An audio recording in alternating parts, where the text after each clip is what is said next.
I'm still, I'm still in shock. I have a lot of PTSD. I have nightmares, and you know, it's still. I've never thought in my life that this would ever happen.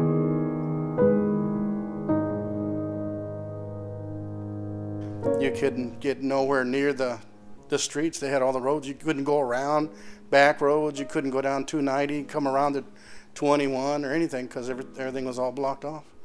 And I said, that's ridiculous. How are we going to get our kids out? You know, I had my son in there and my stepdaughter, Amy. She's handicapped. She was in the house and she couldn't get out. We were talking on the phone, and I told him what's going on. He says, well, everything's on fire, Dad, everything.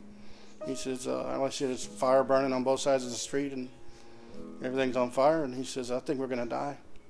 She says, I think we're going to die. And we were talking on the phone. I said, you're not going to die. He says, I'm going to die, Dad. He said, I love you. I'll see you.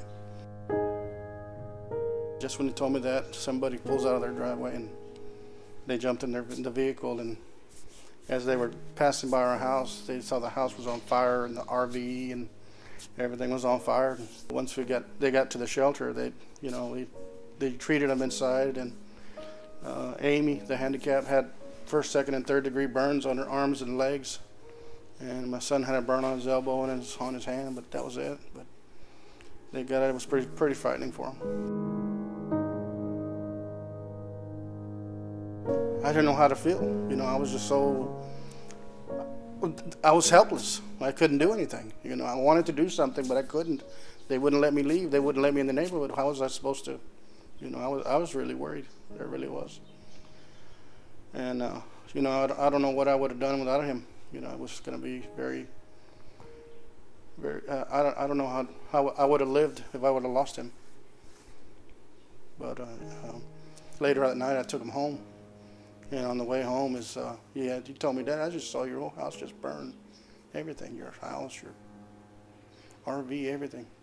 He said, how are you doing? I said, I'm fine, I'm fine. I can replace that. That's what I told him. I can't replace you, but I can replace that. So. They want to rebuild, yeah. My wife wants to rebuild and build a house back out there. But